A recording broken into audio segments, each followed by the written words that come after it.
It's all about being official, and here we are about being official. It is. It's Thursday, February 17th, 2022. Welcome aboard, everybody.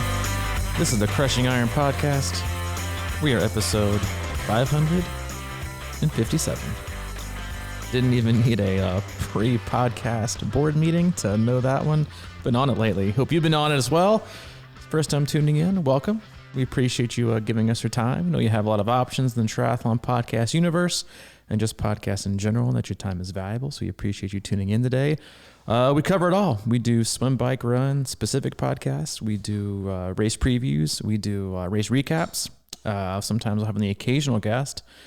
But for the most part, Mike and I, as coaches, athletes, best friends, we just sit back, relax, and we legit sit back and relax. Like someone came in here a couple of weeks ago, and they were like, "So you really do sit back and relax?" I said, "Yeah, we have these like, they're not recliners, are they? They're just kind of like they're reclining chairs with a footstool. These are my grandfather's. They're like 20-plus-year-old. But we sit back, relax, having an open, honest discussion about what we're going through, both as individuals and athletes and coaches. We'll also use the athletes we work with to drive the discussion today. We work with a wide range of athletes, from beginner level athletes who have never completed their first race and looking to do it this year, to elite level amateurs and everyone in between from all over the world. We have, I would say 90% of our athletes are in the US, but we work with quite a few abroad, and then most everyone's out of state. So we work with everybody. Online coaching is what we do. So we'll use the communication we have with our own athletes, the feedback, and just really just the life, right? The training and the life that we're all kind of, we'll at least like to think we're all unique and special in our own way. We've got our unique problems and obstacles that we have going on. And they are unique, but they're usually just kind of the same. They just have a little bit of variations and differences. We're all kind of going through stuff, and we'll use that to kind of drive the topic of the day or the discussion. And we'll also go into our Facebook group sometimes. And you can search that if you want to be a part of it. You can search Crushing Iron Group and answer one simple question. We'll let you right in. Occasionally we'll pop in there and do a little Q&A or just ask for feedback and let the masses tell us what they want to hear. And then we'll do our best to get through at least 2 of the 94 and drive that. But that's it. We don't do sponsors. We don't do ads. We do have an agenda though, and that's to keep you happy and healthy in your endurance sports journey. Try to rattle me. I don't rattle you. I just wanted to harmonize it. Yeah. Maybe need to work on that though. It's like the people back in the day who would spend 6 hours trying to perfectly tune their answer machine recording. You've reached the Bruces, and then they have they do all the little, the Timmy and Johnny and Jared all chime in to their own part, like the Brady Bunch. I'm like, man, I wonder how long it took them to put that together. But yeah, we'll work on the harmonizing and the tunemanship that is the intro. Mm-hmm. So did I hear you're going keto? Jesus. Definitely not. We were joking. And we may even go there today on the podcast. I was thinking, we got into that discussion earlier, kind of middle of Training Peaks, and not about diet, but identification, how much everyone wants to identify these days as a specific type of this. But I was even thinking about it in another way, that how when people, and I mentioned this the other week, or maybe it was last week on the race roster that we post, because it was non-triathlon related. It was 100Ks and gravel races and snowshoe races and cross country skiing and half marathons and trail marathons. And so when people always ask me, what do you do for, a living? And I'm like, oh God, I really don't want to get into this because I don't even know what to tell you I do. I just say I work with endurance athletes. And I was thinking about that while I was also kind of going back and forth on some of the training log I'd read through of the Vanderpool guy, the speed skater, and how he did a lot of ultra running and a lot of cycling to prepare for the one event to win the gold medal. He spent more time doing other things than he did actually speed skating. Right. And then when you look at, if you're watching the bobsledding or the mono sled or something, all the people on the sleds, right? That go down they have only been doing it for they all come from a track background. They were basically former really, really good track athletes, because it's all about the start. It's all about the start. It's all about explosiveness and speed, right? You have to obviously be able to but they were talking about that most people come to this later on in their career to move on. Courage. They were, it takes a hell of a lot of courage.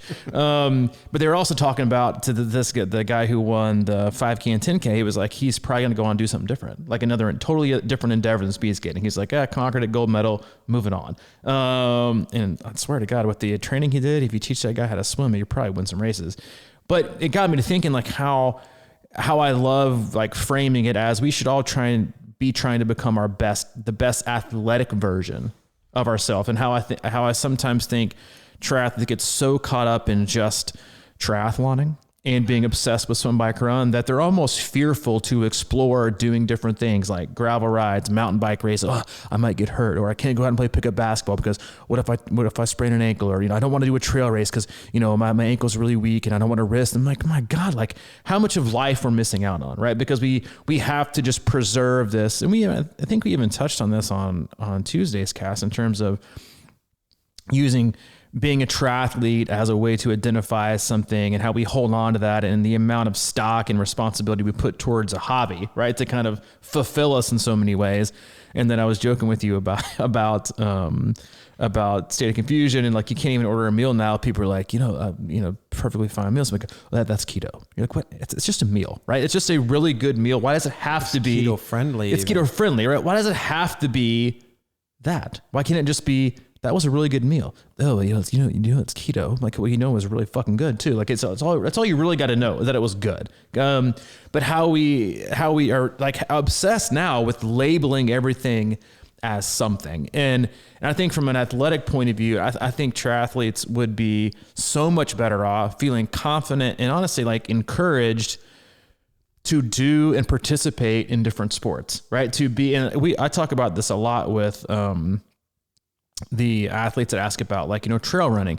I wish all athletes would at least trail run twice a week, just because it works a different way. It works on your east and west. You work on your agility, you feel more athletic, you strengthen muscles in a much better way, and you become more injury resilient. But most athletes feel the opposite. They're like, well, I don't want to trail run because I might get hurt. I'm like, well, if you trail run, you're actually less likely to get hurt when you're running on the road and increasing mileage.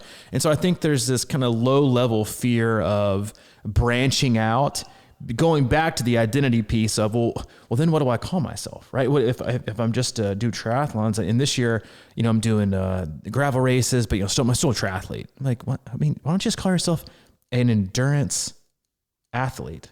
Like that's it, an endurance athlete who likes to push themselves in so many ways. And I might even touch on this in a little bit, but there was one of our athletes posted in our active athlete group, about podcast 555 that we did, talking about, pain and guilt and shame and all these things, like how we're wired. And he was like, I think we're, I may even read it here in a little bit. She's like, I think we're, weird. And I got into reading it, and we have like a million responses below it about how our search for like our endless search to figure things out, or to be in pain, or even to kind of suffer and quote unquote endure, which is what we do. And I was like, to me, it sounds like everyone else is weird. Like, that doesn't search for that low level, or even sometimes like mid to extreme level of pain to make us feel alive. Yeah. I totally believe that. I'm trying to shed my image as a trunk cookie eater, but it's sticking evidently at run camp. I always have, but no, seriously, I think, man, there's something about rigidity that really kind of flies in the face of living or something. We can, like, if we brand ourselves or label ourselves something, then all of a sudden we have to be that something or whatever. Mm-hmm. And it's really a lot of pressure, whether it's just eating keto or like you, or just plant-based, or, just, I felt that really hard when, not that I ever really identified as a runner, but when I decided to get back in shape, I was like, I always thought of myself as an athlete, just around the, roundabout way, just kind of like, not a great athlete, certainly in my mid 40s, but I still kind of always had that in my head. But then I just started running, and as a runner, man, I really felt like I was pigeonholed, and it didn't feel good. And that's why I got into triathlon. And then you talk about, sort of rounding out your body and the things it's doing, and that felt really good for a while. And then all of a sudden it became, oh shit, I'm only doing 3 things. Right. And then it's like, okay, I wanted to go back to my time as a younger man and explore some of these other things that kind of give you that used to call it East and West. And I definitely feel like that's a really good way to look at it, because triathlon is so north and south. It's just so one lined usually. And, you know, it even down to the bike handling thing of it. And that's why I've always been a big mountain bike guy, is that, man, you know, you just go out ride mountain bikes and you are going to be either getting your head busted open or you're going to become a good bike handler. And it's so, you know, like your translation into a race, you know, and I've just always felt super comfortable. And we used to talk about it. I mean, you're the kind of guy that wants waves in the swim, and I'm the kind of guy that wants rain on the bike, because people kind of get scared, you know, and that gives me an advantage because I am not at all afraid of conditions on the bike. It's just, I feel comfortable. I've been through so many different things on the mountain bike or whatever. So yeah, I mean, and it's like the minute you start putting yourself in the box and you can't, you know, like I can't go out to eat there. Sorry, you guys have fun or whatever. Right. It's like, what a way to live, man. Or I can't go out to eat with you guys tonight because I gotta get up early and do my bike ride. Yeah. You know, it's like the things that we miss out on because we're so afraid. Like, and like again, going back to what we talked about Tuesday, how the speed skater was doing like 5 days on as basically a gold medal. Well, not just speed skater, but like a cyclist and runner. And then the 2 days he was just like, I'm a human being. Like I think it's a hard thing to wrap our brain around in terms of feeling free to, because I think at the core of it, it really comes down to fear, right? Like when you say I'm doing triathlons this year, well, I mean, what if you're also running? Well, then what are you doing? Well, I'm doing triathlons this year and some running events and some cycling events and some swimming events. I'm also going to do, you know, this. I'm like, well, why can't you say like, you know, I'm doing this, right? I'm doing endurance sports, or I'm going to challenge myself this year. And listen, there's nothing wrong with calling yourself a triathlete at all. But I think when it comes to exploring different ways to push yourself, that we shouldn't limit the opportunities that we have, right? Like there have never been more opportunities to go out and do different things and challenge yourselves. Like extreme sports are becoming like the mainstream. People are looking for ways to feel alive. They're looking for ways to challenge themselves. Like it's becoming, they're streaming more. Like there's more things to watch. Like in Winter Olympics, right? Like you think of all the opportunities we have.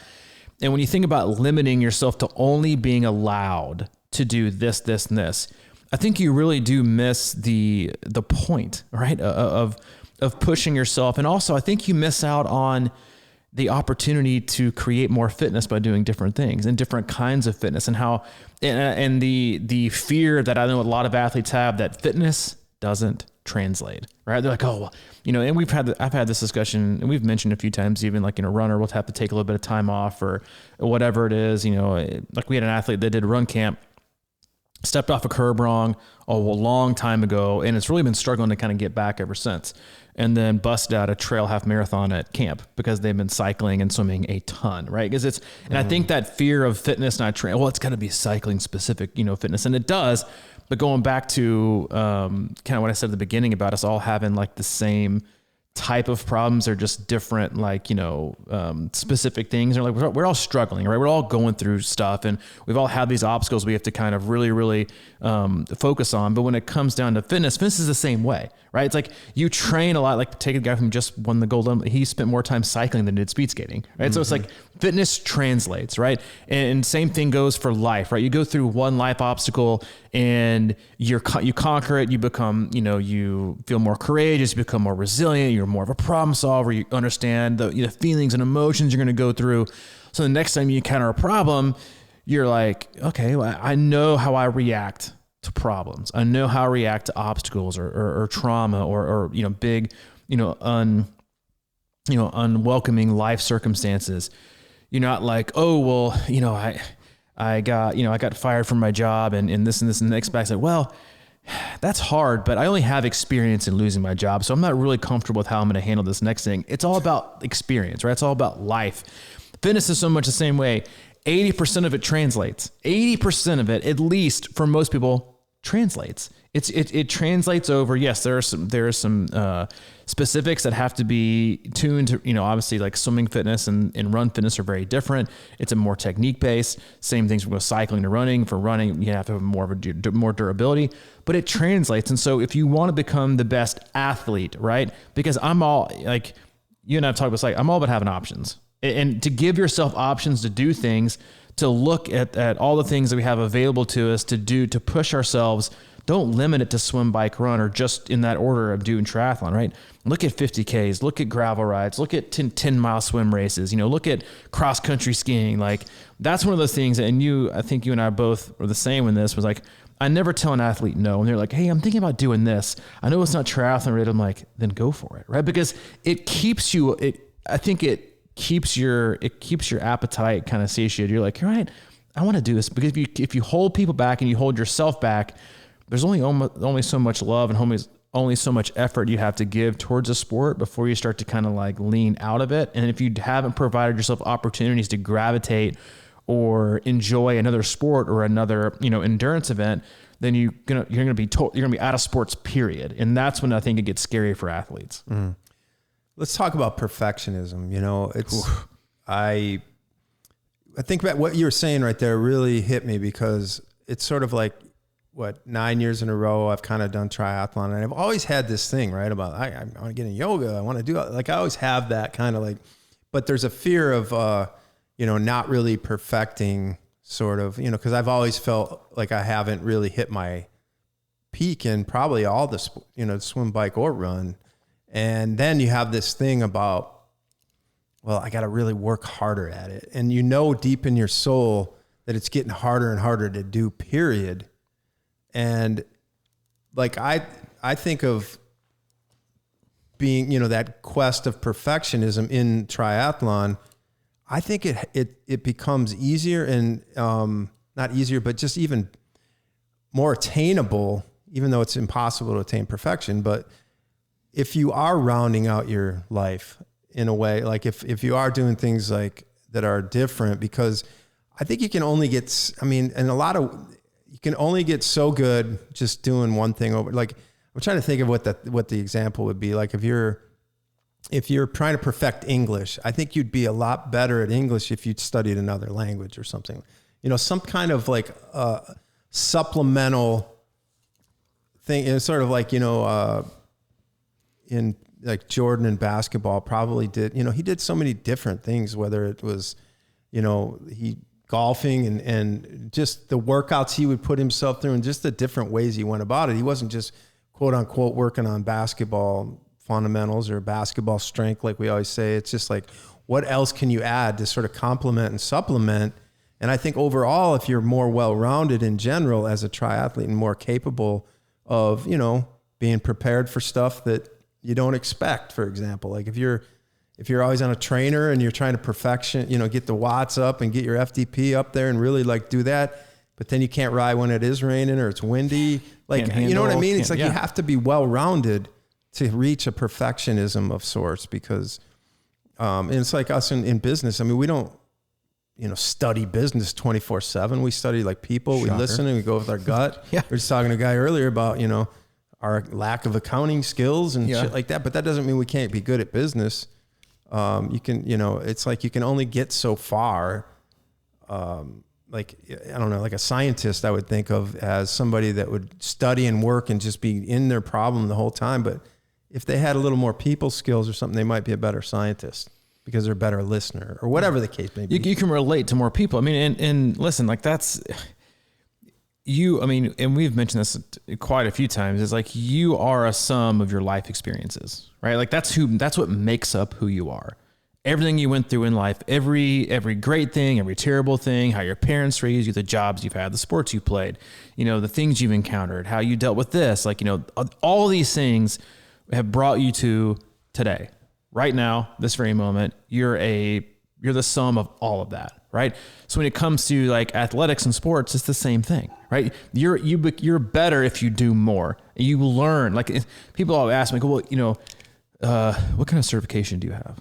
I have none. I have zero. I don't have a USAT certification. I don't have an Ironman certification, because I don't believe that taking a course makes you a coach. I believe it's a great way if you need to increase your knowledge or, educate yourself, continuing education, but taking a 48-hour course online doesn't make you a coach. It gets you a certification, right? Coaching is something that you develop with people skills and listening skills and all.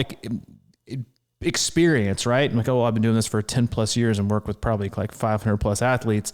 That's my certification, right? But I also say, not only do I love the sport of triathlon, not only do I haven't been doing it for a very, very, very long time and work with a wide range of athletes and wildly successful, I also waited tables. I think that was a great skill for me to have.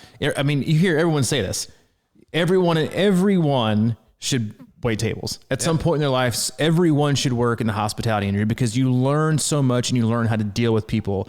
Because you see, you might have 4 tables at one time. Every single table, different. They're all different. You have to be able to deal with different people. I also think that my time in rehab was one of the best things that ever happened to me as a coach because it really made me into obviously the person I am now, but like I can relate to a lot of different things. I can be vulnerable. People don't look at you as a coach. It's like, oh, well, you're this, perfect, person with no, bad things and you haven't gone through a lot. It's like you're relatable, right? You're able to be vulnerable and authentic with people, which allows them to be vulnerable and authentic with you, which allows you to coach them better, right? So all those things together, right, are the sum of what's made me into the coach. Also, like the experiences you have with all different kinds of athletes. That's like when most athletes are, all right, I know you've probably never heard this before. I'm like, I've heard it.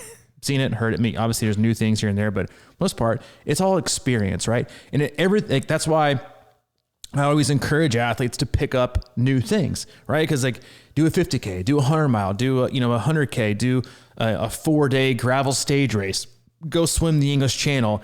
It pushes me as a coach because I haven't done that all the time, right? So it pushes me to learn. It's like, oh, I only do triathlon coaching. That's it. I only do triathloners and swim, bike, run. If you want to do anything besides that, I can't do it. No, it's great. And in cross-country skiing, like we just had a girl who did her first 60K cross-country race, and she'll only been on cross-country skis for a year.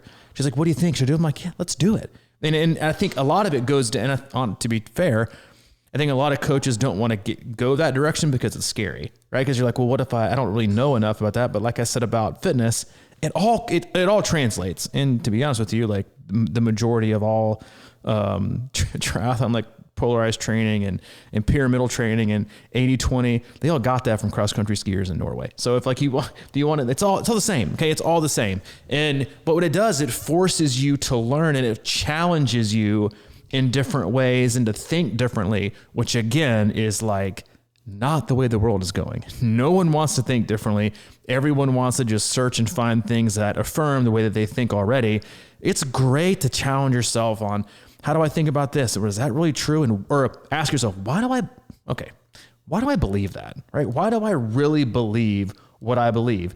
And so when you challenge yourself in ways, and the same thing goes with fitness, challenge yourself to do different things and to branch out. Don't be scared, right? You're gonna have your triathlon card revoked, right? Oh, sorry, man. Yeah, I see your site. You're not gonna go to your next Ironman race and go to check in, and they're gonna be like, I'm gonna have to take your USAC card, Michael. What? Why? What happened? I see you have a 50K scheduled at the end of this year, and that obviously no longer qualifies you to be a triathlete. So we're gonna have to take your USAC card. And you will be banned from all tattoo shops for the next 5 years. You will also not be able to get an M.dot tattoo on your calf. So I'm afraid that's heart. But people are generally like, that's how they think when they think about what to not do. Right. I think that's so much what and maybe what we're trying to talk about here is like, we become so obsessed of like making the list of the things that we shouldn't do or that we can't do or why we, shouldn't do this or that instead of like, all right, well, yeah, why shouldn't I go do this? I should go do these things. I should push myself. I should find something different to continue to challenge myself in different ways because that's what makes you feel alive. That's what challenges you. And that's what ultimately getting the most out of yourself is about. Yeah. Going back to this coaching class thing, it may surprise you, but I am not the most knowledgeable person in the world in triathlon. Maybe I could go to that class. But like you said, I do feel, I think there's something in there, right? Like, yeah, when you're around and you're a coach and, you've had a lot more experience in it, but I've been around you the whole time. So I've, assimilated a lot of those experiences that you talk about and been through so much and seen a lot. And I grew up playing different sports. And I think in a lot of ways that may translate in a good way. I think it does. I think it's really helped me with my training through this journey. And It helps with, just figuring out maybe different solutions and things like that. And I think that's what a lot of it comes down to is like, really, it's not always rocket science. It's about kind of stepping back and seeing things from a different perspective or what have you. And, like it's just been, I don't know. My life has been kind of a quest of exploring, It's sort of like I remember I was, I don't know how many years ago, it feels like 100, but I was like reading I bought one of the first books my sister gave me I must have been into it at the time. And she gave me this book called The Vitamin Bible. And I've been constantly on that, and that's how I think it set the tone for a lot of things in my sort of holistic approach to life and this ability to find simpler solutions and not always, it's like I've spent a lot of time trying different things. Even in the artistic world, when I've talked about doing my drumming and things like that. That scared the shit out of me, but it was something I always wanted to do. And getting on stage was the scariest moment of my life for the first time. But I talk about drumming a lot with regards to swimming. You know what I mean? Like it's a cadence thing. Mm-hmm. It's like a rhythm thing. It's a relaxed thing. It's super hard. Good drummers are relaxed. Good swimmers are relaxed.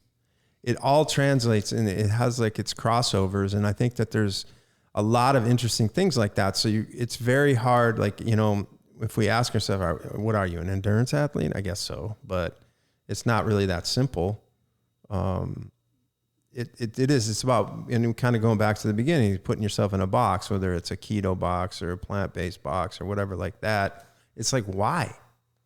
Because we were talking about it actually, and I truly believe a lot of people go to, because I've done it many times, you're like, that's it, my man. Mm-hmm. This is the way. And then you get in it and you're like, this is not the way. Right. But I've committed to it. So I have to act like it's the way, and you stay with it and then you stay with it. And, and then, you're just, next thing you know, you're only eating meat, and or you're so comfortable now convincing yourself that the way is the way that you're like, well, I don't really want to get out of the way, even though I don't think it's the right thing. Is I found my tribe. Like this is my fake tribe, because I'm just you're kind of hiding amongst because it's come down to comfort, right? Like we all want to be comfortable in what we're doing, or humans are comfort junkies. They're gigantic. So challenging yourself is not something that a lot of people are really interested in, right? Because you're like, I want to be comfortable. Don't challenge my beliefs. Don't tell me that I should do this. That's too uncomfortable to think about. I can't do that. And you're like, well, why? And they're like, well, I just can't. You're like, that's not really a reason. Like, tell me why you can't do this. And they're like, what? I guess I can. You're like, yeah, you're just choosing not to, right? And the more comfortable we get and the more kind of set in our ways, the more we limit ourselves, right? Because it is about doing things that are, and that's why I think when you go so far in one direction, and you only, listen, let's just be honest with you. You got Republicans, you got Democrats, you got, people who are like masks, people who don't like masks, people who like vaccines and don't like vaccines. That makes up 99.9% of the population.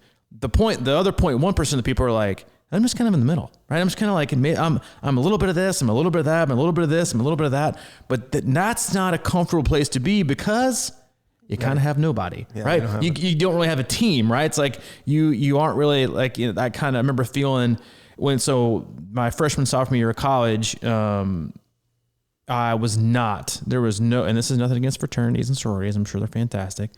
But I remember thinking, I went to like a few like events and I was like, that's not for me.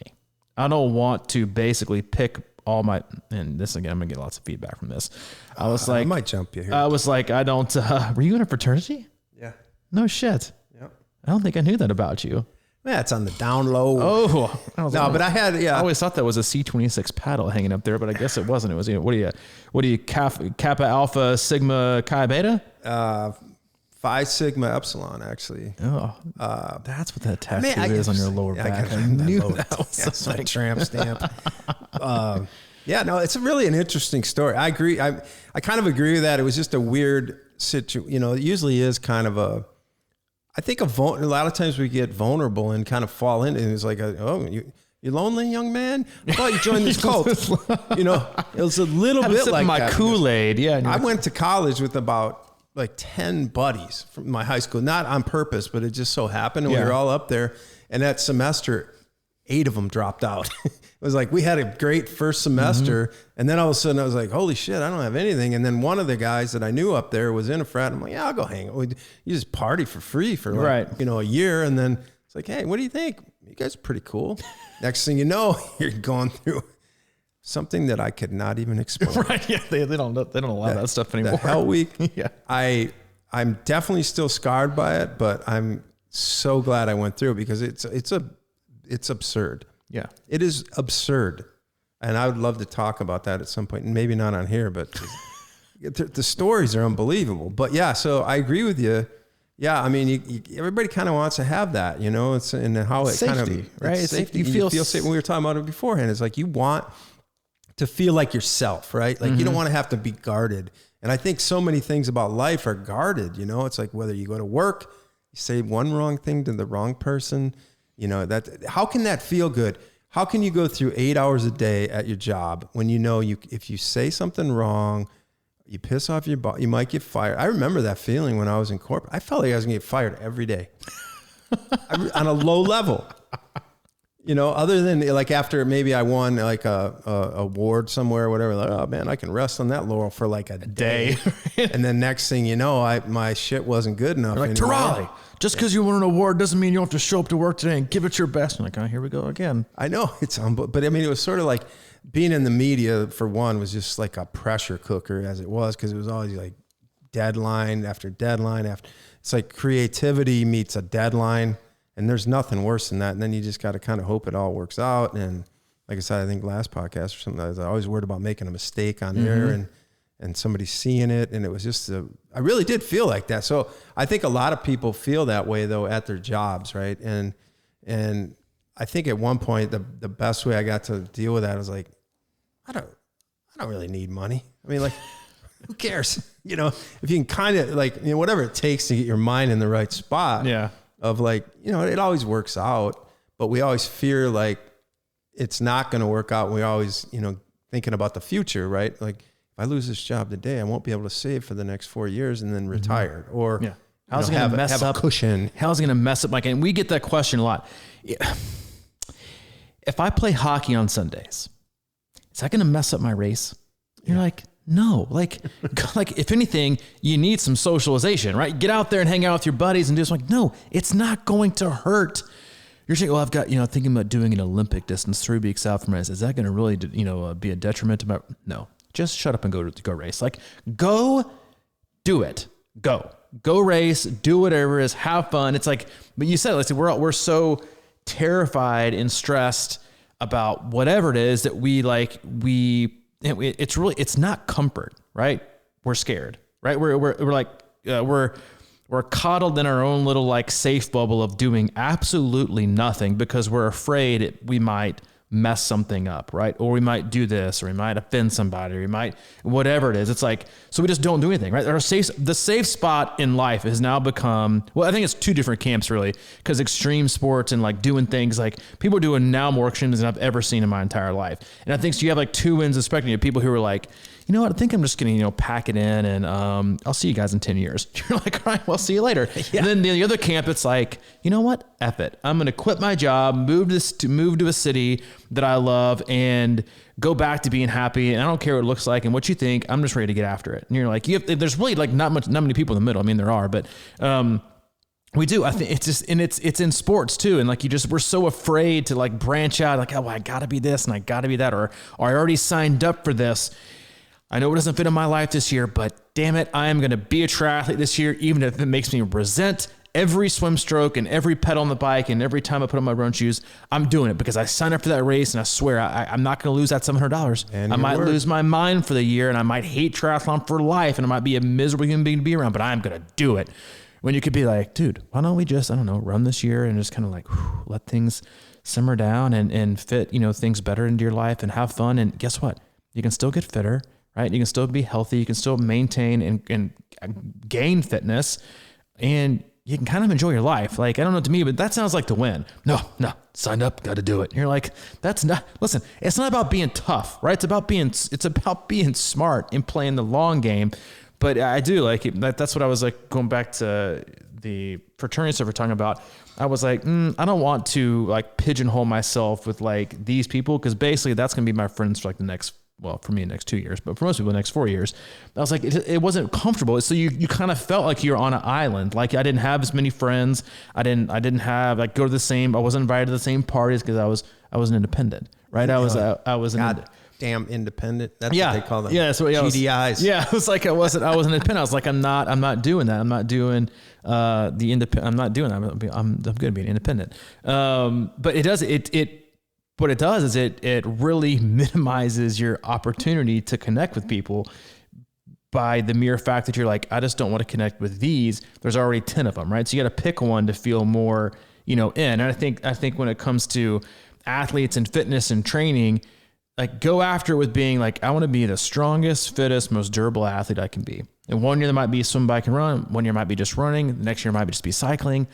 Challenge yourself in all these different ways. Don't get so comfortable and fearful that you do nothing, right? Like, and that's like one of those, like to kind of switch gears real quick. One of the athletes, interactive athlete group, posted this. It resonated with a lot of people, but the last part of it, this athlete said, it was about podcast 555. And she said, but the thing that frustrates me most or worries or scares, whatever the right word is this: why does it take hurting so much, or at times, or working so hard to make me feel alive?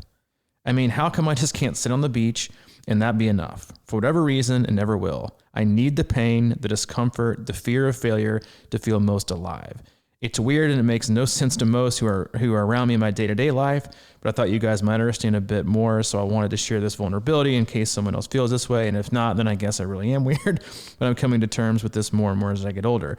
I mean, we talked about that last week. You and I talk about this at length. I mean, you and I had some discussions about this before we even launched the podcast, was like the need for discomfort and pain to feel the most alive, right? Mm-hmm. Or to bury whatever it is. And I frankly, I do think I don't think it's weird. I think it's become, if people look at it as extreme, like, why do you need to do that? Why do you need, I'm like, well, why do you need to just sit on your ass all day long and literally do nothing and not challenge yourself in any way, shape, or form?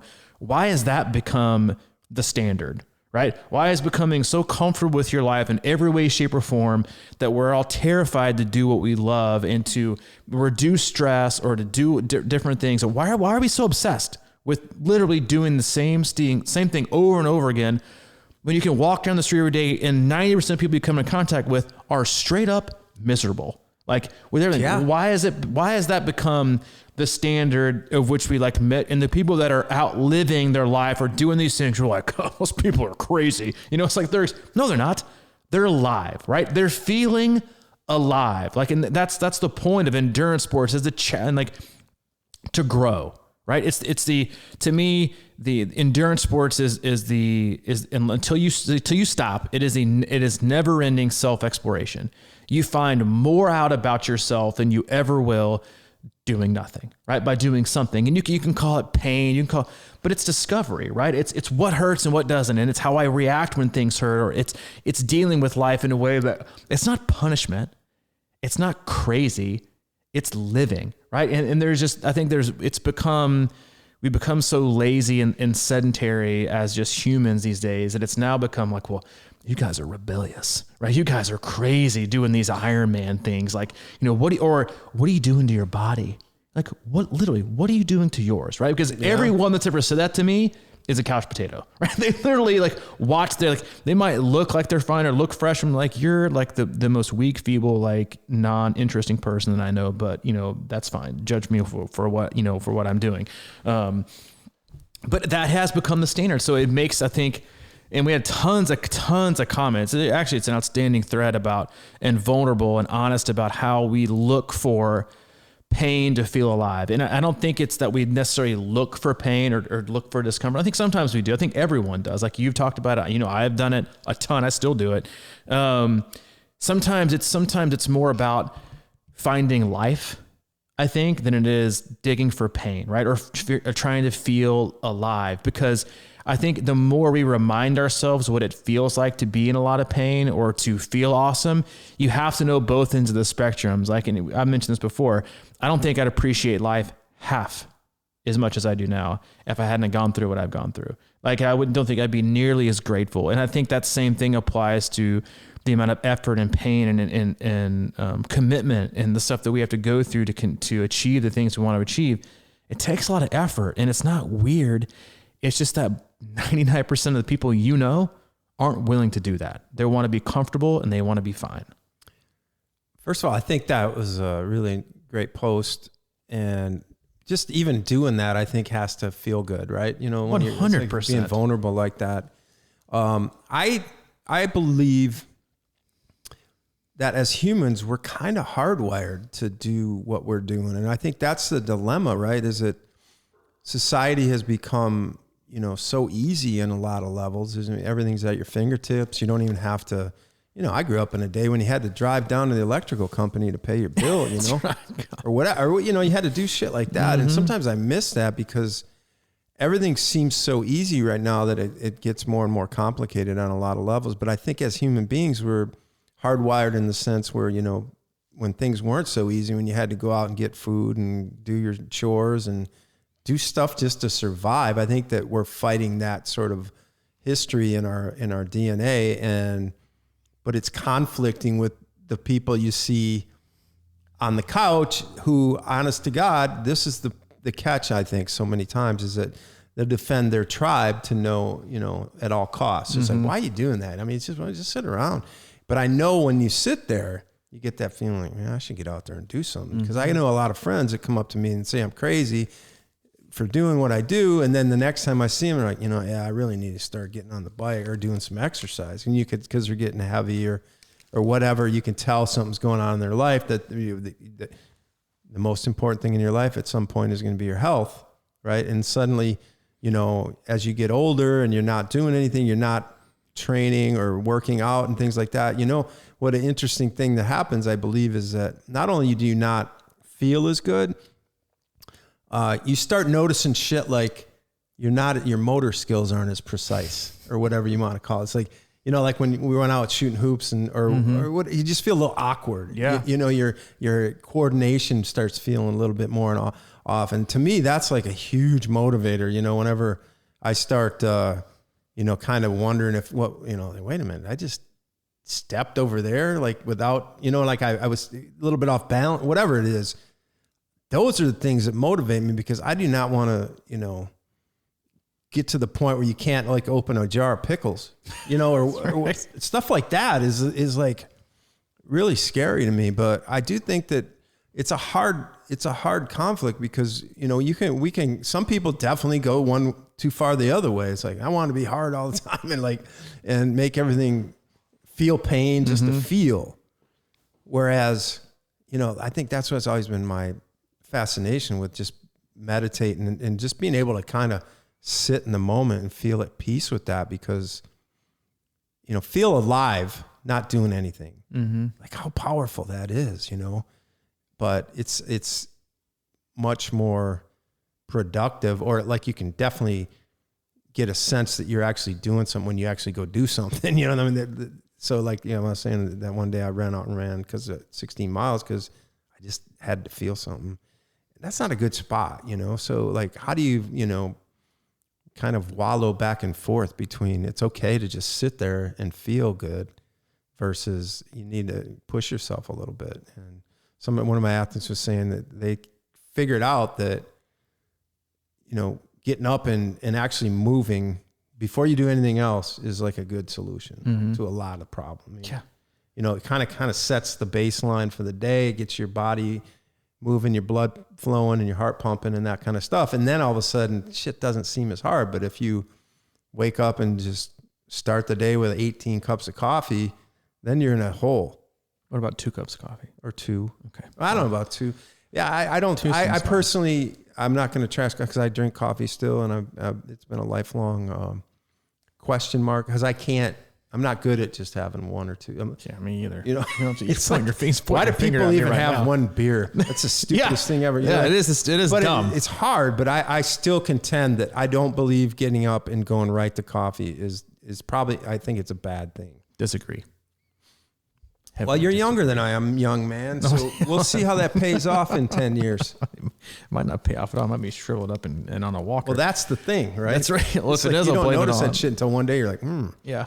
If it is, I'll blame it on coffee. My skin isn't quite as tight as it used to be. I better get some more. Better moisturize it. Yeah, better juice it some more.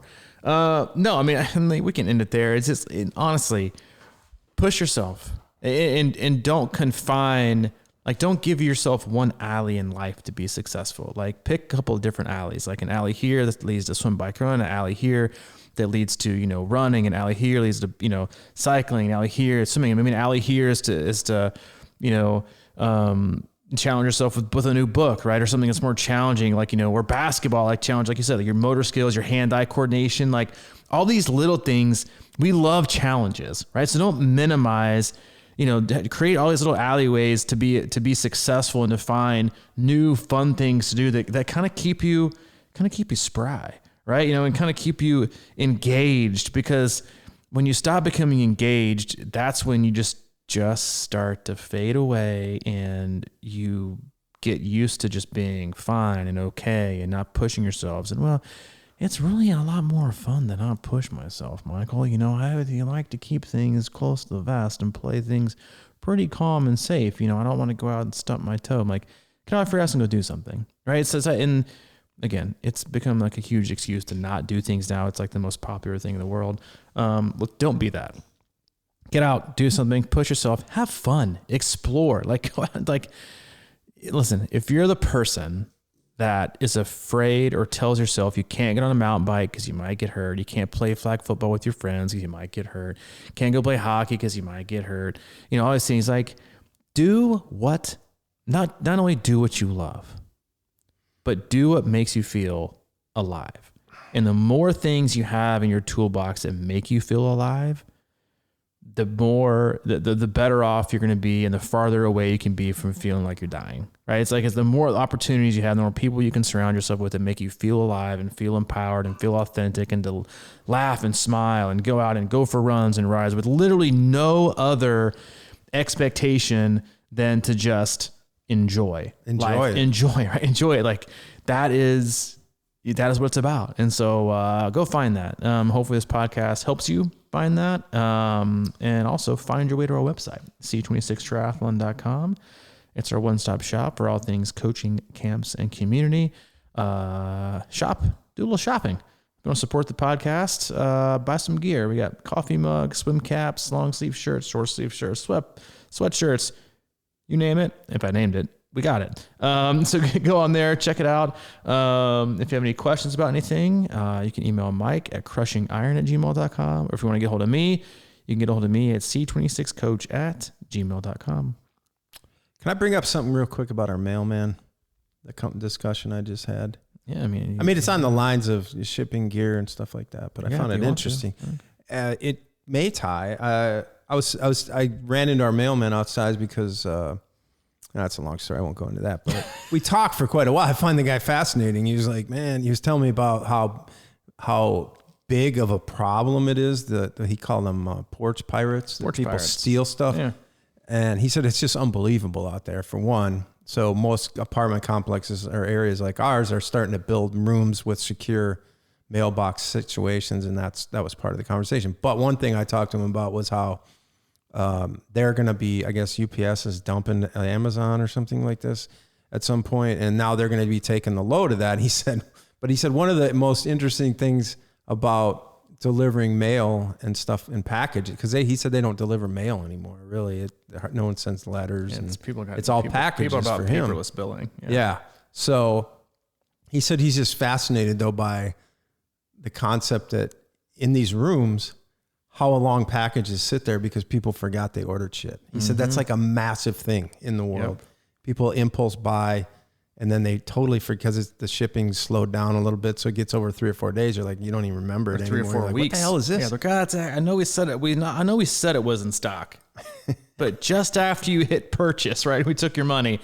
No. 6 to 8 week back order. So you're like, you get some mail and you're like, it's honestly, it's become the $20 bill in your winter coat. Okay. Yeah. You get your winter coat out after you come like, I didn't know I had a 20 in here. That's what packages are now.